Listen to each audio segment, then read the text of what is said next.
Hello, welcome to the physics session of today's studies. आज physics का turn है और हम बहुत ही इम्पोर्टेंट टॉपिक पढ़ने जा रहे हैं। आज का टॉपिक का नाम लिखा हुआ है कूलम्ब्स लॉ। और इससे पहले हमने क्या पढ़ा था आपको पता होगा।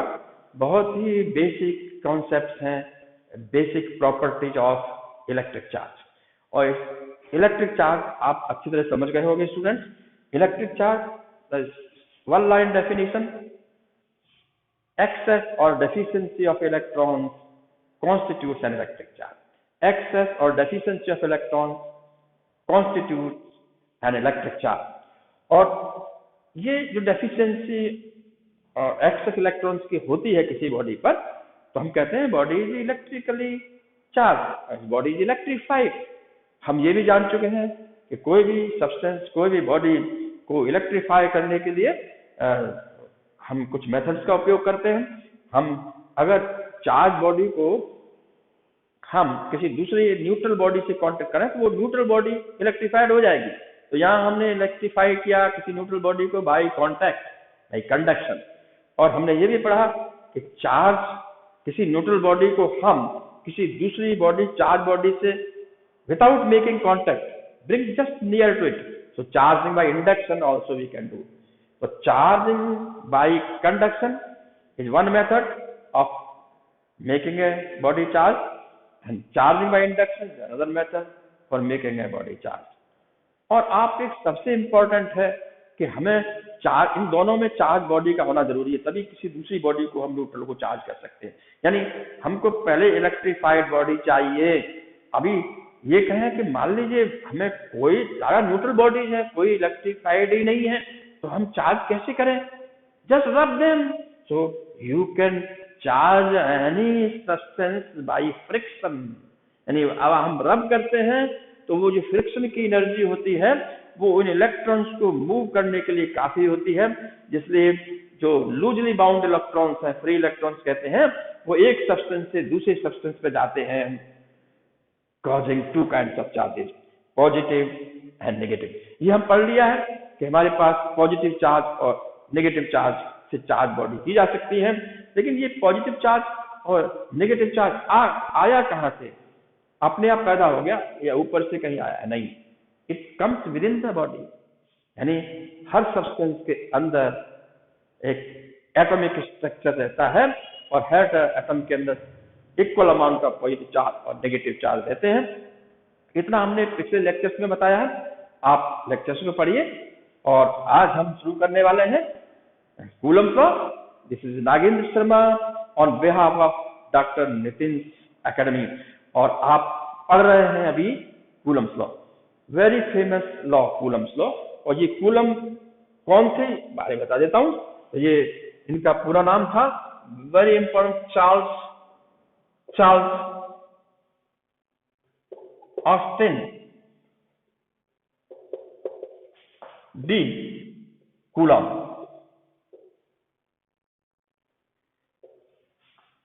Charles Austin D coulomb is the full name of the scientist, लेकिन हम उनके सरनेम या नाम कूलम में उसे जानते हैं, इस लॉ को कूलम्स लॉ। और ये in 1776 when he returned from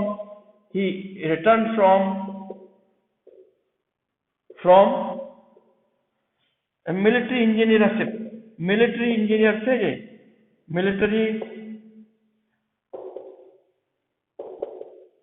engineer, okay, military engineering to Paris to do a research work.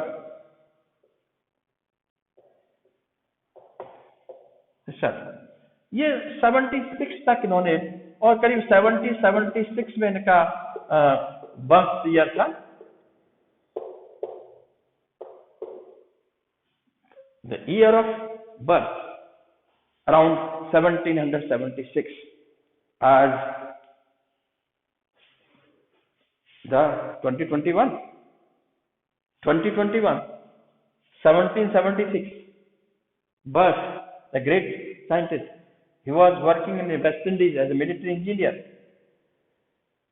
76, 1736, sorry, 40 years बाद 1736 में इसका जन्म हुआ। ओके, और लगभग 40 साल तक इन्होंने मिलिट्री इंजीनियर रहे।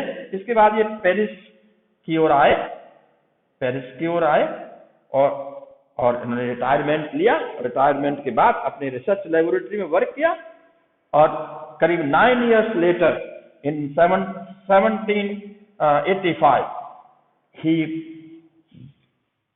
proposed a law, not proposed, he confirmed that Coulomb's law exists. और Coulomb's law क्या है ये आज हम जरूर पढ़ेंगे। और ये चार्ल्स ऑस्टिन डी कूलम की कंट्रीब्यूशन है और इनका इतना कंट्रीब्यूशन है हम चार्ज की यूनिट को कूलम कहते हैं, लेटेस्ट सिस्टम ऑफ यूनिट्स में, SI सिस्टम ऑफ यूनिट्स में। स्टूडेंट्स, मैंने आपको कहा था इलेक्ट्रिक चार्ज को हम अभी सिस्टम ऑफ यूनिट्स में, SI सिस्टम में कूलम में मेजर करते हैं, लेकिन इससे पहले कूलम से पहले यूनिट थी, चार्ज की यूनिट थी, हम मेजर करते थे। और उस समय उन यूनिट्स को कैसे कन्वर्ट करेंगे वो एक बार हम जरूर बताएंगे आपको। आप लेक्चर देखते रहिए। आज हम कूलम्स को पढ़ते हैं, लेकिन आपको सारी चीज हम बताने वाले हैं, लेकिन इसका स्टेटमेंट क्या होगा। सबसे पहले इन्होंने 1785 में कंफर्म किया कि 2 पॉइंट चार्जेस हों। इन्होंने टॉर्सन बैलेंस बनाया और टॉर्सन बैलेंस से जहां 2 चार्जेस हों और थोड़ा सा भी रिपल्सन और अट्रैक्शन कितना होता है इन्होंने मेजर किया और उस मेजरमेंट के बाद ही इन्होंने लॉ दिया। तो प्रैक्टिकली ही एक्सपीरियंस, और यही कूलम्ब है जिन्होंने ये इनवर्स स्क्वायर लॉ मैग्नेटिज्म में भी दिया है। आपको मालूम हो कूलम्स लॉ जैसा ही इनवर्स स्क्वायर लॉ मैग्नेटिज्म में भी है। Coulomb only studied those relation, इसलिए Coulomb law in electricity plays very important role. तो आज हम कूलम्स लॉ को पढ़ते हैं। उन्होंने क्या किया, ये 2 पॉइंट चार्ज के बीच में थे। तो this state that Coulomb's law state that this law states that I can write straight away. This law states that there is a force. The force between 2 point charges. हम definition और law को बहुत अच्छी तरह से पढ़ना चाहिए, underlining the fact. Force between 2 charges. This law states that the force between 2 point charges is directly proportional to the magnitudes of the 2 charges and inversely proportional. The same force between 2 point charges is directly proportional to the magnitudes of the 2 charges and inversely proportional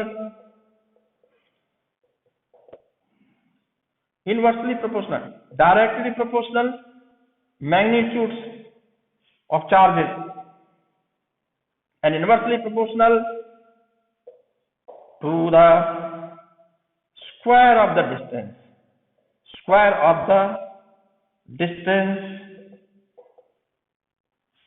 between the charges.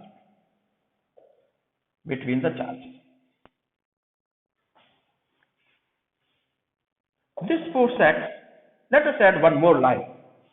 हम कई students को मैंने law को बोलते हुए सुना है और देखा भी है कि वो यहीं रुक जाते हैं, लेकिन बहुत ही इंपॉर्टेंट लाइन है जो आगे हमें लिखना चाहिए। This force acts in the line joining the 2 charges. This is a very, very important line. Line joining the 2 charges.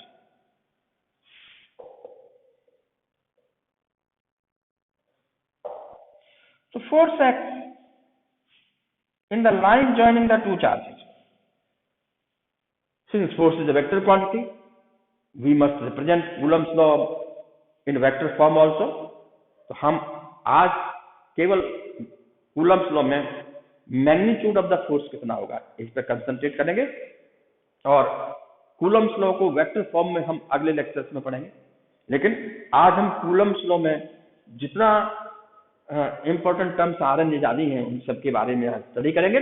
ये लाइन में खींच देता हूं, और यहां देखिए कि इस स्टेटमेंट पे थोड़ा गौर कीजिए क्या क्या है कि force between the two charges मैंने सब जगह लिखा है, लेकिन ये चार्जेस होने चाहिए पॉइंट चार्जेस, यानी the force between the two point charges. इसका मतलब ये है कि हमको कोई भी दो तरह के चार्जेस यानी दो तरह की चार्ज बॉडीज हों जिसमें चार्ज डिस्ट्रीब्यूटेड है, और हम सीधे कहें कि ये चार्ज है और दूसरे चार्ज के बीच में फोर्स डायरेक्ट नहीं निकाल सकते हैं। कैलकुलेशन नहीं इजी नहीं है, नहीं कर सकते हैं, क्योंकि कूलम ने तो सिर्फ स्मॉल द पॉइंट चार्ज जिसकी साइज बहुत ही कम है, चार्ज कितना भी दिया सके, चार्ज जो बॉडी की साइज है वो कम होनी चाहिए पॉइंट के बराबर। चार्ज कितना भी दिया सकता है, और पॉइंट पर चार्ज ज्यादा से ज्यादा अक्यूमुलेट हो सकता है, ज्यादा चार्ज हो सकता है, बिल्कुल। तो हमारे पास जो चार्ज स्ट्रेंथ है वो हम इंक्रीज कर सकते हैं या डिक्रीज कर सकते हैं दोनों पॉइंट चार्जेस पर। तो जब है चार्ज की स्ट्रेंथ हम दोनों पॉइंट चार्जेस को एक निश्चित डिस्टेंस पर रखने के बाद चार्जेस को हम ऐड करते हैं, उसको दूसरे चार्ज को भी हम डबल या 3 टाइम्स करते हैं, तो दोनों चार्जेस का मैग्नीट्यूड कितना इंक्रीज होता है उसके हिसाब से ही फोर्स इंक्रीज होगा, डायरेक्ट प्रोपोर्शन में है। One charge, magnitude of the one charge is doubled, force will be doubled. The magnitude of the other charge is also doubled. Both the charges double. So 2 times into 2 times, it will be 4 times. पहले के comparison में distance fix रखिए। अगर आप distance को देखना है तो वो inversely proportional to the square of the distance है। सो इसे वेरी वेरी इंपॉर्टेंट, इसलिए हम square of the distance between the two charges ये इनवर्सली प्रोपोर्शनल है, that's why it is called inverse square law. इसलिए कूलम्स लॉ को हम electric charges में इनवर्स स्क्वायर लॉ भी कहते हैं। यानी दो पॉइंट चार्जेस हैं तो उनके बीच में फोर्स लगेगा, ये उनके काइंड्स ऑफ चार्ज पे डिपेंड करता है। दो एक ही तरह के चार्ज होंगे, फोर्स ऑफ रिपल्सन होगा, दूर जाएंगे, दोनों फोर्स एक्सपीरियंस करेंगे। अगर एक पॉजिटिव है एक नेगेटिव है तो फोर्स ऑफ अट्रैक्शन होगा, पॉइंट चार्जेस होना चाहिए, और वो किस पे डिपेंड करता है ये कूलम ने बताया। प्रयोगों के बाद बहुत सारे प्रयोग किए और 1785 में ये किया। बहुत ज्यादा समय नहीं है, अभी समझिए 1785, अभी 2021 की बिगिनिंग है। ओके, तो आप समझ सकते हैं इन साइंटिस्ट ने कितना काम किया। बेसिकली ही वाज इंजीनियर, लेकिन उनका रुचि रिसर्च में था, फिजिक्स में था, और चार्जेस के रिपल्सन और अट्रैक्शन उन्होंने बड़ा रुचि दिखाई, उनका इंटरेस्ट था, और इंटरेस्ट कूलम्स लॉ के रूप में आपके सामने आया। और कूलम्स लॉ को हम सारी चीज अंडरलाइन करते हुए पढ़ सकते हैं, हम आज इसके बारे में देखेंगे। तो इनको अगर हम मैथमेटिकल लिखना चाहें तो कैसे लिखेंगे, मैं मैथमेटिकली कूलम्स लॉ को यहाँ नरेट कर रहा हूँ, यहाँ मैं स्टेट कर रहा हूँ, यहाँ उसका स्टेटमेंट दे रहा हूँ। मैथमेटिकल स्टेटमेंट किस फॉर्म में लिख सकते हैं, तो मैथमेटिकल सिंबल्स हमें रखना है। तो फोर्स के लिए सिंबल हम मान लीजिए पॉइंट चार्जेस, तो थोड़ा if it is a point charge I must write suppose this is a point charge, another point charge is this, okay, some charge q1 is given and that point charge is given q2, that's the strength of the charge, magnitude of the charge q1 and q2, और इनके बीच में जो distance है एक line हमें join करना चाहिए, एक लाइन ज्वाइन करना चाहिए यहाँ लेकर, और चार्ज हमने कर लिया। ये हमारे पास लाइन है, देख लीजिए, this is the line journal. Okay, this distance is R, suppose this distance R है। 2 point charges, first condition, force between the two charges, either repulsion or attraction। ये हमें पता चलेगा, कब पता चलेगा? जब हम चार्जेस के प्रकार क्या है पता चले, पॉजिटिव है, दोनों पॉजिटिव है या दोनों नेगेटिव है, या एक पॉजिटिव है या एक नेगेटिव है, तो हम डिसाइड कर सकेंगे। हम फोर्स की डायरेक्शन भी उस समय डिसाइड कर सकते हैं कि किस चार्ज पर फोर्स देखना है। अभी हम force between the two charges कहेंगे, इसका मतलब म्यूचुअल फोर्स ऑफ अट्रैक्शन और repulsion, mutual force of attraction और रिपल्सन। ठीक है, आप जानते हैं कि एक फोर्स लगाएगा तो एज ए रिएक्शन दूसरा फोर्स भी लगता है, तो ये दोनों फोर्सेस मैग्नीट्यूड में बराबर रहेंगे। तो अभी हम force between the two charges, point charges की बात कर रहे हैं, आर डिस्टेंस से। अगर हमारे पास फोर्स देखना है तो हमें ये प्रोपोर्शनल टू Q1 Q2 कह सकते हैं। पहला सेट में number 1 first statement I have given this way, इसको मैं मैथमेटिकल लिख रहा हूं, that is force between the 2 point charges F directly proportional to the magnitude of two charges।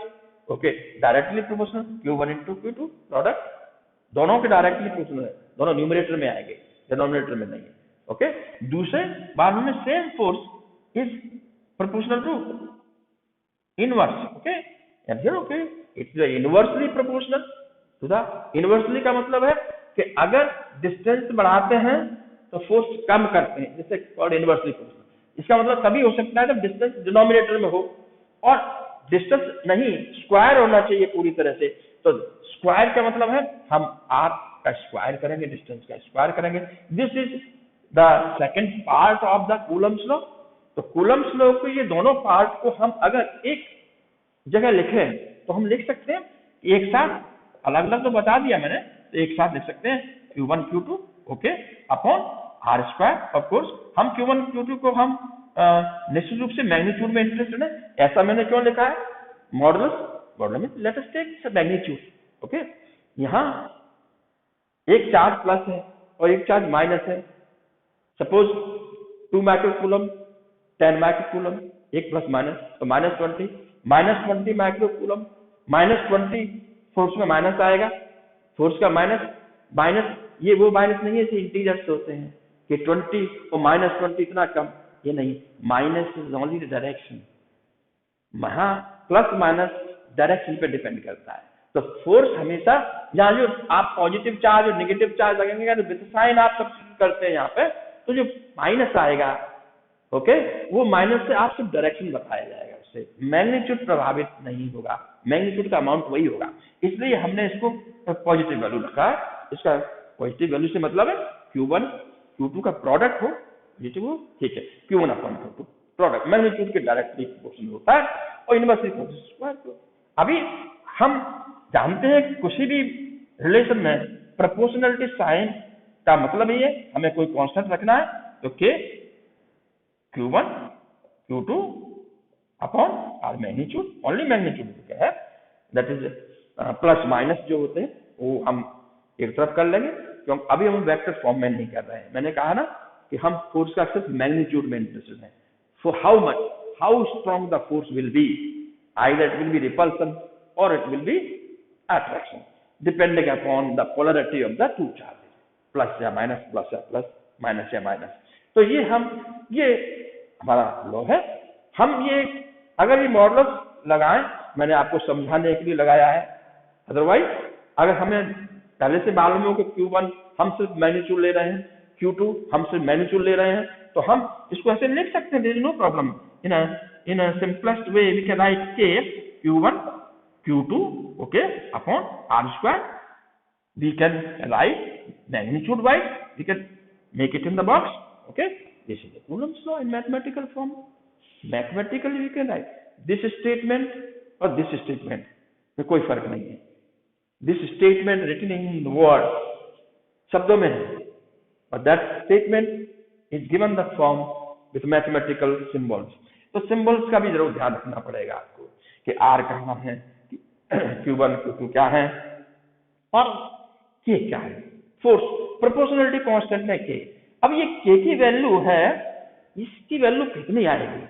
तो आप जानते हैं कि जब भी क्वांटिटी, एक क्वांटिटी दूसरी क्वांटिटी पे डिपेंड होती है, डिपेंड का मतलब ये है कि डायरेक्ट प्रोपोर्शन में होंगी कुछ क्वांटिटी, ओके, उनके स्क्वायर या क्यूब किसी पावर तो होगी कोई ना कोई, या इनवर्सली प्रोपोर्शनल होगी, किन्हीं पे ऐसा होगा कि कोई क्वांटिटी बढ़ाने से, राइट हैंड साइड में किसी क्वांटिटी को बढ़ाने से वो क्वांटिटी घटती हो, ऐसा होगा, हो सकता है।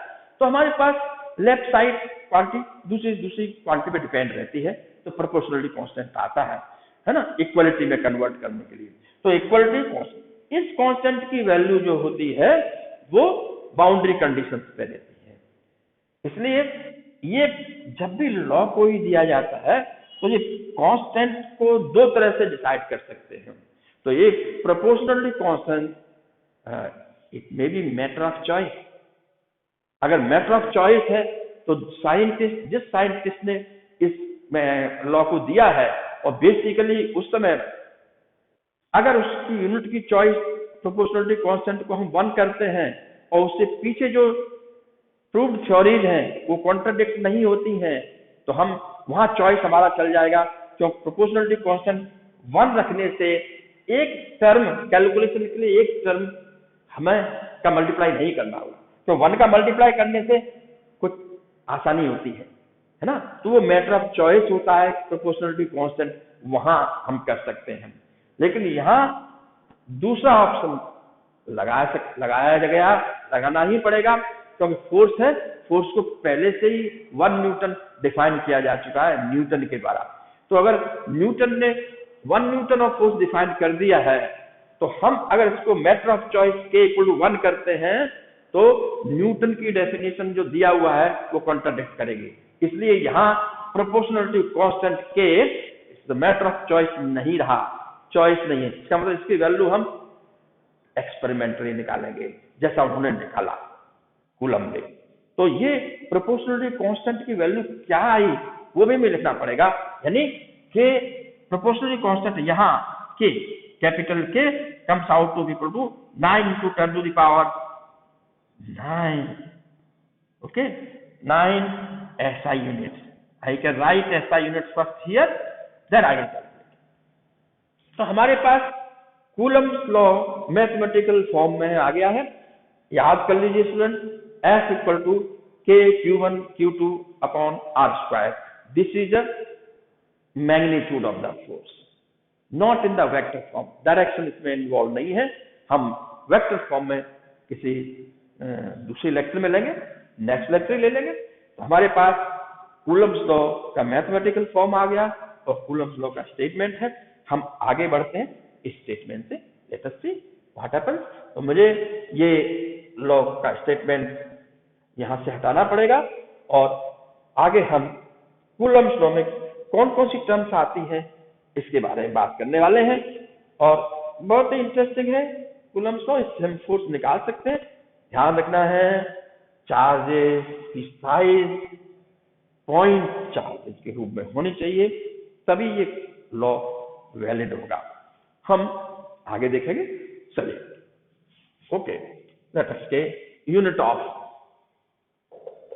ऑफ के, ओके, प्रोपोर्शनलिटी कांस्टेंट से, प्रोपोर्शनलिटी कांस्टेंट है ये, proportionality constant, okay, proportionality constant in Coulomb's law. Okay, this is designated like this. What should be unit of K? कर सकते हैं आराम से, लेकिन उससे पहले हमको चार्ज की यूनिट निकालेंगे। वो हमने तो पढ़ाई दी आपको, चार्ज की यूनिट कूलम होती है, ये मान लेते हैं पहले। अगर चार्ज की यूनिट कूलम है फिर हम बाद में कूलम को डिफाइन भी कर देंगे। अभी पहले तो हमने आपको बता दिया, ये पिछले लेक्चर्स में भी उन्हें बताया था कि 1 कूलम चार्ज आप कहेंगे, 2 कूलम चार्ज या माइक्रो कूलम्स में कहेंगे, 1 कूलम को माइक्रो कूलम्स में कहते हैं। Coulomb is a very big unit. आज हम ये भी प्रूव करेंगे यहाँ पे कि कूलम बड़ी यूनिट क्यों है। इसके लिए हमें कुछ न्यूमेरिकल्स करने होंगे, तो मैं आज कुछ न्यूमेरिकल भी करके दिखाऊंगा। आपको पता होना चाहिए न्यूमेरिकल किस तरह से पूछे जा सकते हैं। हम बेसिक प्रॉपर्टीज ऑफ चार्जेस में एक formula Q equal to N ही आया था, उसका उपयोग करेंगे। और अब फॉर्मूला एक ये आ गया है, F equal to K Q1 Q2 upon R square between the 2 point charges. इनसे हम फोर्स निकाल सकते हैं। आपके K की यूनिट हमको नहीं मालूम है, लेकिन बाकी की यूनिट हमें पता है। अगर हम बाकी की यूनिट मालूम है तो हम K की यूनिट निकाल सकते हैं। So that will be K will be equal to from Coulomb's law, how will be defined K? This will be F into R square upon Q1 into Q2. Okay, so if I can write value of K, then it would be like this. Proportionality constant की value हम Coulomb's law की mathematical expansion से निकाल सकते हैं। ये जो ये आएगी, therefore यूनिट ऑफ K क्या होगा? Unit of K equal to unit of force, okay, ठीक है, into unit of R square, unit of R square. इसके बाद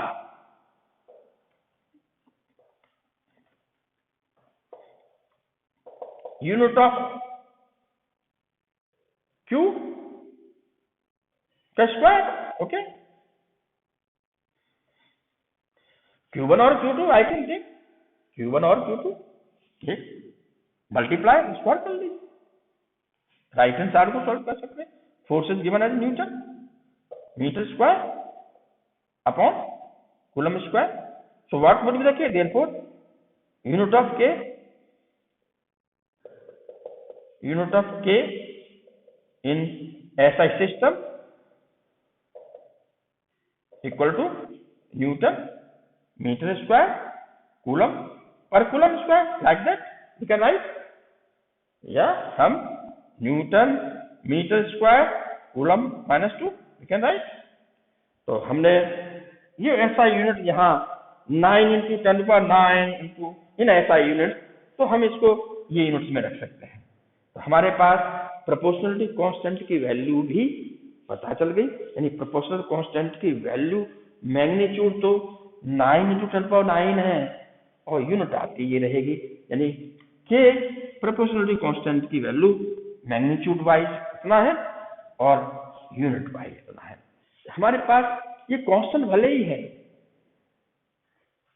ये क्लास 11th में स्टूडेंट्स आपने पढ़ा होगा कि जो भी कांस्टेंट्स हैं दो तरह के हो सकते हैं। कांस्टेंट है, कांस्टेंट का मतलब है कि वो क्वांटिटी हो सकती है, मेजरेबल है तो क्वांटिटी हो सकती है वो कांस्टेंट। अभी उसकी वैल्यू कांस्टेंट है, ठीक है, अभी सिचुएशन में कांस्टेंट है। यहां ध्यान रखना Q1 और Q2 दो चार्जेज हैं और डिस्टेंस R है, तो दो चार्जेज के बीच में यहाँ क्या है? कोई मटेरियल है क्या?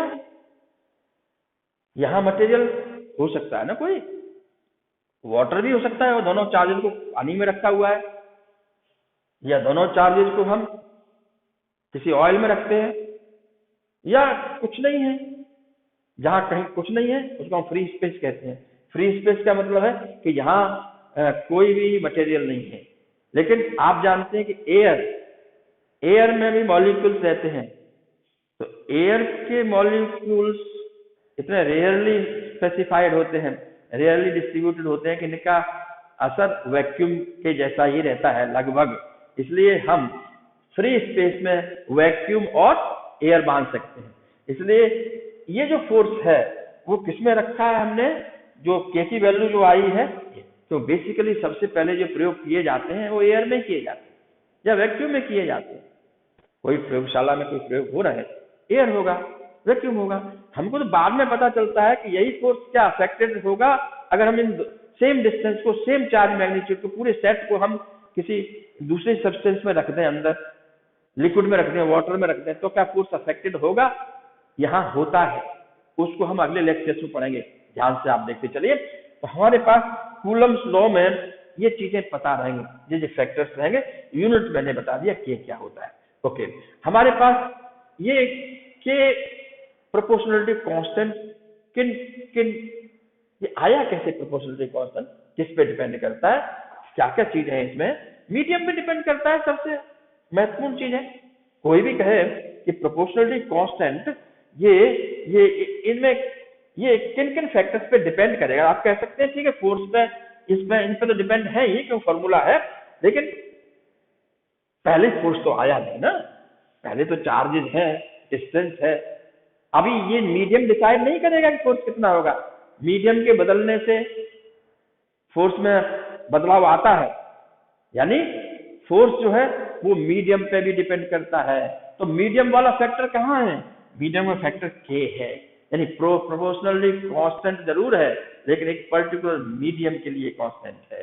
यानी उस मीडियम के साथ में ये प्रयोग आप कहीं भी करें, उतनी मैग्नीट्यूड के चार्ज उतने ही डिस्टेंस पर सेट रखा है, वही मीडियम कहीं भी करें तो प्रोपोर्शनलिटी कांस्टेंट की वैल्यू हमेशा कांस्टेंट रहेगी, वैल्यू होगी 9 × 10⁹ मैग्नीट्यूड रहेगा। ये प्रोपोर्शनलिटी कांस्टेंट का मैंने मतलब समझा दिया है। और हम इनसे संबंधित न्यूमेरिकल्स कर सकते हैं, जैसे अभी हम बताते हैं। यहां से हम ये पता कर सकते हैं कि मैग्नीट्यूड कूलम, एक कूलम कितना बड़ी यूनिट होती है, हम बिल्कुल डिसाइड कर सकते हैं। जैसे हम कूलम्स लॉ का उपयोग कर सकते हैं डिफाइन करने में। कैसे? हम लिख सकते हैं F = K Q1 Q2 upon R²। Q1 Q2 are the point charges separated by a distance R. They are placed in the free space, vacuum है या एयर है वहां रखे हुए हैं, और फोर्स हमारा ये है। अभी मान लीजिए हम प्रयोग करें, let Q1 I have assumed 1 coulomb, okay, same, and same Q2 is also 1 coulomb, okay, and let me take same charges, यानी हम अगर चार आइडेंटिकल चार्ज है, इसका मैग्नीट्यूड और काइंड प्रकार, इसकी स्ट्रेंथ कितनी है +1 कूलम, दूसरे की भी स्ट्रेंथ कितनी है +1 कूलम, कितने डिस्टेंस पर रखा जाए, अगर इनको r डिस्टेंस 1 मीटर लिया जाए, ऐसे ही सिस्टम में ले रहे हैं, let us suppose they are separated by 1 metre distance, तो हम फोर्स निकाल सकते हैं। क्या होगा force will be equal to K × 1 × 1/1 metre square. आप कूलम 1 कूलम कर सकते हैं।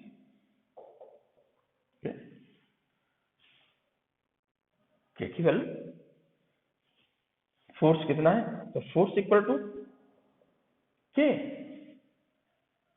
मैग्नीट्यूड 1 स्क्वायर मीन्स 1 × 1 1, तो मैग्नीट्यूड वाइज के होगा, किसमें होगा ऐसा यूनिट्स फोर्स, ऐसा units of force, because left hand side में फोर्स है ना, तो मैग्नीट्यूड तो के बराबर हुआ, लेकिन यूनिट किसकी होगी, फोर्स की। ये यूनिट कैंसिल आउट होके फोर्स की न्यूटन में आएगी। इसका मतलब है कि हमारे पास के फोर्स की बराबर होगा, तो फोर्स F हमने 9 × 10⁹ वैल्यू रखेंगे यहाँ पे, तो मैग्नीट्यूड होगा 9 × 10⁹। ये वैल्यू हमेशा ही रहेगी फ्री स्पेस में, कांस्टेंट मैंने बता दिया, तो 9 × 9 होगा। यहाँ पर न्यूटन लगा दीजिए। ये इतना फोर्स लगता है अगर 1 कूलम चार्ज को 1 मीटर डिस्टेंस पर रख दिया है, यानी if I take 1 coulomb charge, okay, and this is another 1 coulomb charge, okay, and distance is 1 metre, यहाँ डिस्टेंस 1 मीटर है, तो निश्चित रूप से फोर्स इनके बीच में और फ्री स्पेस में रखे हैं, इनके बीच में placed in the free space, okay, free space में रखा गया है 1 मीटर डिस्टेंस पर, तो फोर्स जो आया वो 10 × 9 × 9 न्यूटन आया, ओके, 9 × 9 न्यूटन से रिपेल करेंगे एक दूसरे को। ये होता है 1 कूलम। तो हम 1 कूलम चार्ज को डिफाइन कर सकते हैं कैसे, 1 कूलम चार्ज, ये भी 1 कूलम था, तो हम 1 कूलम चार्ज को डिफाइन कर सकते हैं। तो वो डेफिनेशन, तो हम जान गए हैं definition of 1 coulomb of charge. I can write definition of 1 coulomb of charge.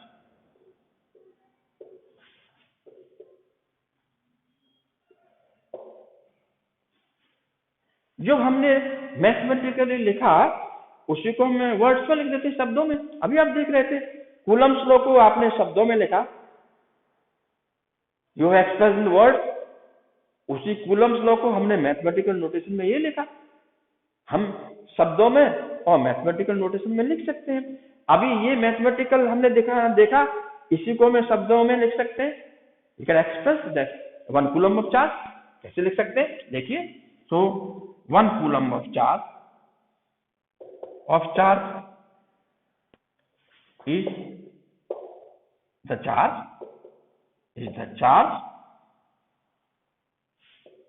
which when placed near the similar charge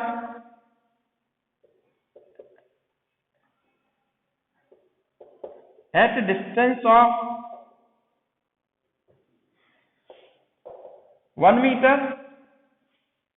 1 coulomb charge define कर रहे हैं हम, 1 कूलम चार्ज डिफाइन कर रहे हैं। 1 coulomb of charge is that charge which when placed near a similar charge at a distance of 1 metre, ये भी बता दिया, at a distance of 1 metre. Similar charge, similarity है 1 कूलम की है, उनको in free space.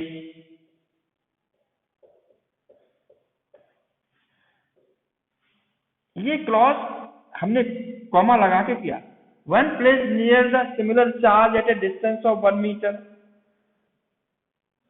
repels it, उसको कितना रिपेल करेगा, रिपेल्स इट का मतलब है सिमिलर चार्ज को, repels it with a force of 9 into 10 to the power 9 Newton. So this is the definition of 1 coulomb of charge। Generally students को definition याद नहीं रहती है, तो मैंने एक तरीका बता दिया। आप ये याद रखिए, जब भी 1 कूलम को डेफिनेशन देना हो, डिफाइन 1 कूलम चार्ज, तो चार्ज आगे जाके हमारी बहुत सी टर्म्स ऐसी आएंगी जहाँ चार्ज डिपेंड होगा। फॉर्मूले में क्यों कई बार कई जगह आएगा, तो आप कौन से फॉर्मूले को रिकलेक्ट करेंगे 1 कूलम चार्ज डिफाइन करने के लिए? बेसिक कूलम्स लॉ को रिकलेक्ट करेंगे। तो अब आप रिकलेक्ट करते समय क्या सोचें, याद रखिए ये 1 कूलम कैसे आएगा, आप 1 कर दीजिए, डिस्टेंस भी 1 कर दीजिए, फोर्स निश्चित रूप से k के बराबर होगा, एंड से इट वर्ड्स। तो इस तरह से हम 1 कूलम चार्ज को डिफाइन कर सकते हैं।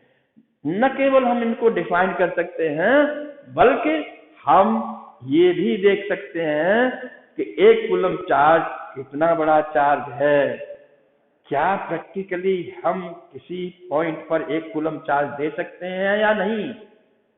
ये मैथमेटिक्स ये सजेस्ट करता है कि इतना है 1 कूलम चार्ज निश्चित रूप से, और ये कूलम्स लॉ से ही डिफाइन किया गया है।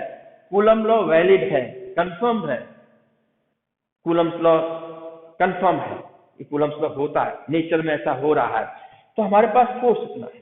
जरा देखिए 9 × 10⁹ न्यूटन को आप इसकी कल्पना कर सकते हैं, कितना बड़ा फोर्स होगा 9 × 10⁹ न्यूटन है। फोर्स का आभास है, आपको जरूर आभास होगा student.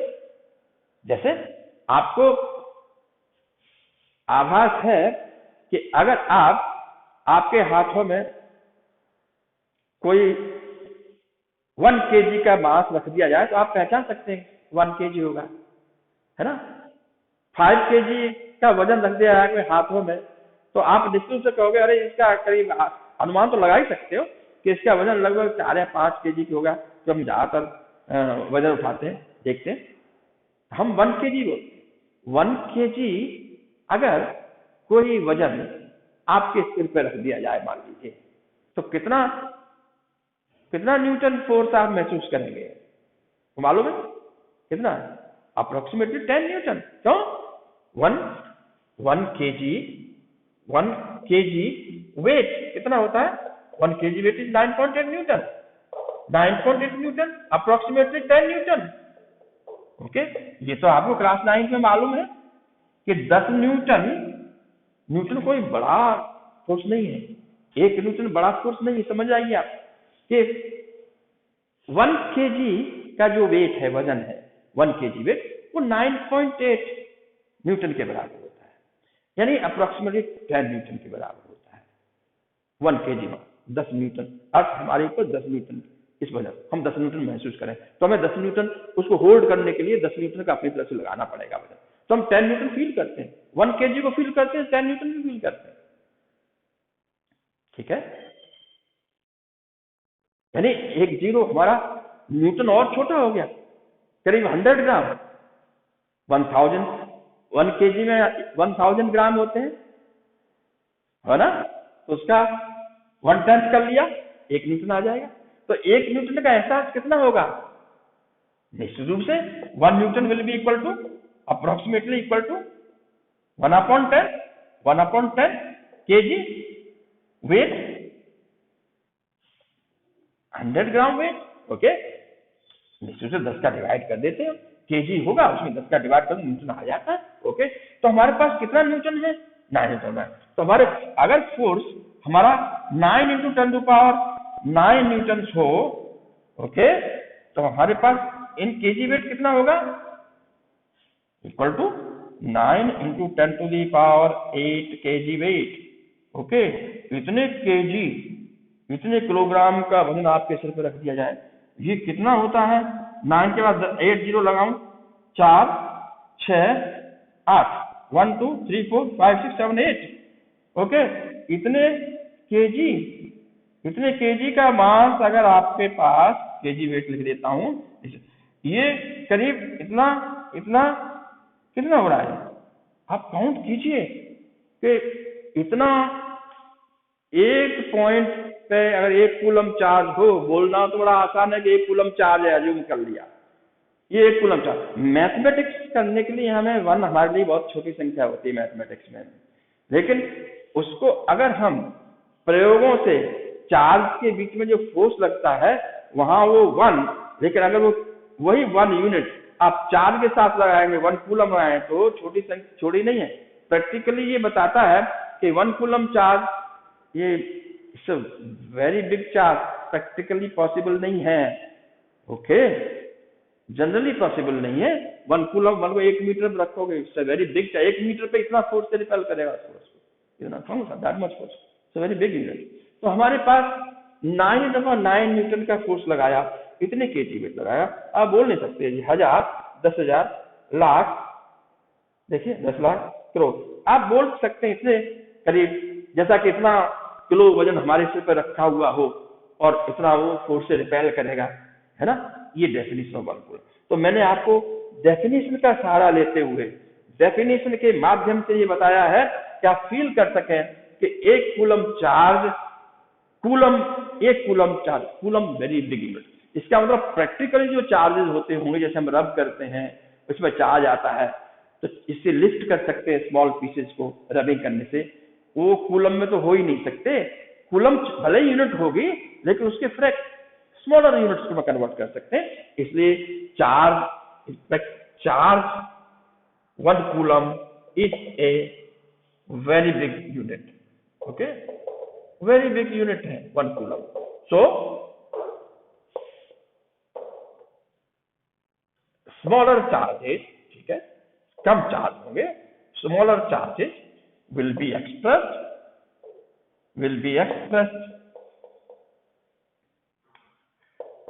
in smaller units. Okay, smaller units ले सकते हैं हम, smaller units like millicouloum. Okay, 10⁻³ coulomb. Okay, 1 coulomb. Microcoulomb. Okay, 10⁻⁶ coulomb, 10⁻⁶ coulomb. ऐसे प्रैक्टिकली हम मिली कूलम और लाइक एक्सेट्रा। तो हमारे पास स्मॉलर यूनिट्स में चार्ज रखते हैं, तो ज्यादातर चार्ज मिली कूलम और माइक्रो कूलम में रखते हैं। लेकिन ध्यान रखना, कोई भी न्यूमेरिकल दिया जाएगा वो प्रैक्टिकल पॉइंट ऑफ व्यू से देखा जाता है। थ्योरेटिकली हम कोई वैल्यू नहीं कह सकते कि there is 100 coulomb charge on a substance, it's absurd.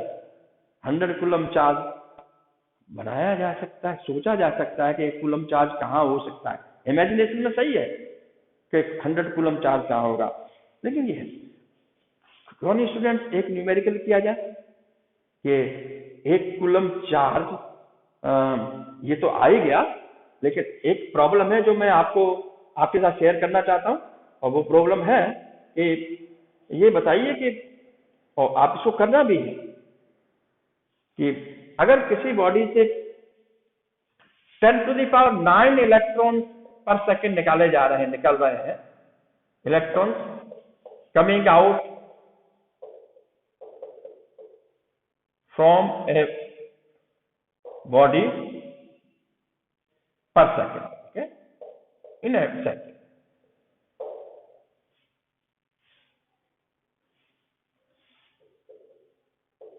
In how much time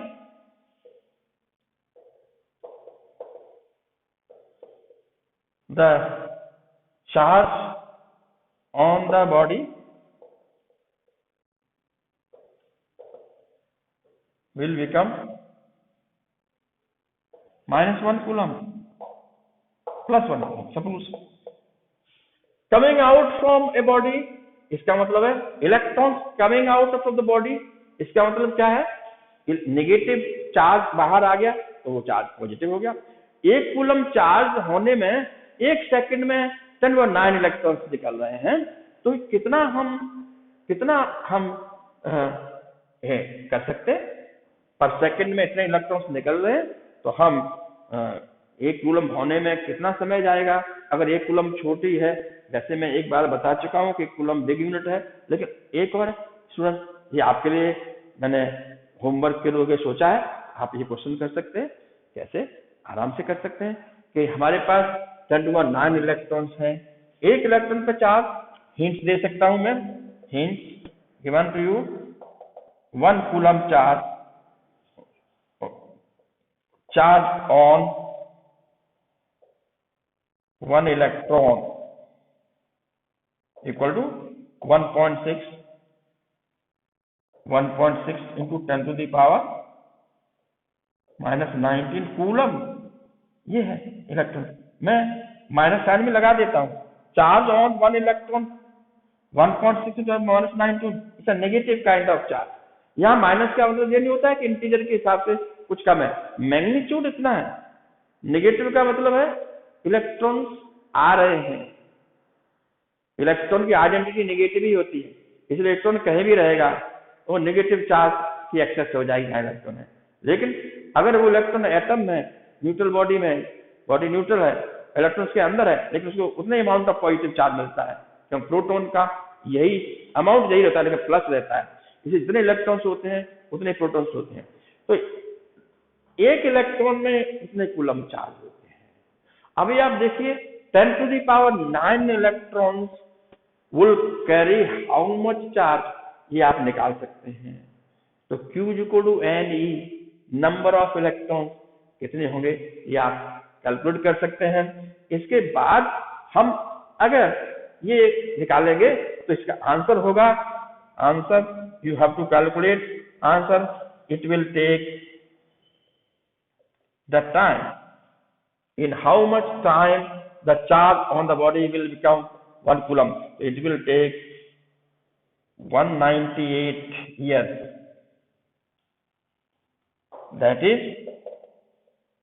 almost 200 years to become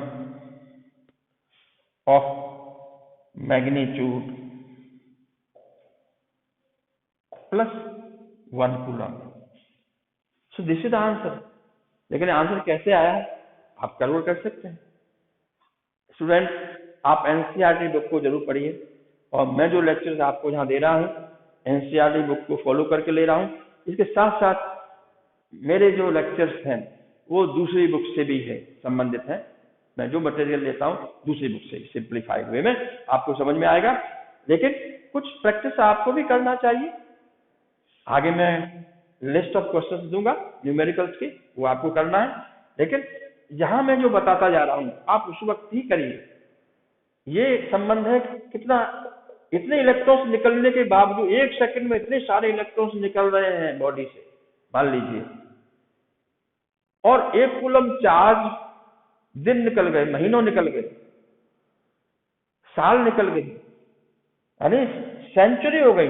200 years निकलेंगे तब उस बॉडी पे कहीं 1 कूलम चार्ज होगा। तो 1 coulomb charge is a very big unit. Student, आज हमने ये कूलम्स लॉ का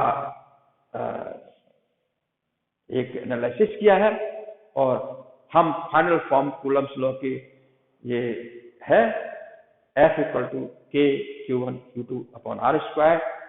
Force of protection or repulsion between 2 point charges is always equal to K, proportional to constant, is 9 SI unit into product of one charge and with another divided by square of the distance between the 2 point charges। इसको ध्यान रखिए, हमने definition 1 coulomb charge की ही बताया है और ये भी बताया कि 1 कूलम चार्ज कितना बिग होता है। इसलिए आपको न्यूमेरिकल पॉइंट ऑफ व्यू से माइक्रो कूलम, मिली कूलम अगर आते हैं तो आप चिंता न करें। हाँ, न्यूमेरिकल उसमें कन्वर्ट करते समय एक ही सिस्टम में रखने पड़ते हैं, इसलिए आप उनको प्रॉपरली कूलम में कन्वर्ट करेंगे और फॉर्मूले में वैल्यू निकालेंगे। तो स्टूडेंट, आज का हम यही फिनिश करते हैं, यही खत्म करते हैं और मैं समझता हूँ कूलम्स लॉ आपको समझ में आया होगा। उसकी ये समझ में आया होगा कूलम ने जो कि मिलिट्री इंजीनियर थे और वो कैसे साइंटिस्ट में उनकी साइंस में रुचि थी से साइंटिस्ट बने और उन्होंने पेरिस में आके एक लेबोरेटरी में काम किया। 1785 में ये लॉ बनाया गया। आज इतना ही है, आप वॉच करते रहें। डॉक्टर नितिन एकेडमी से आपको अच्छे मिलेंगे। ओके।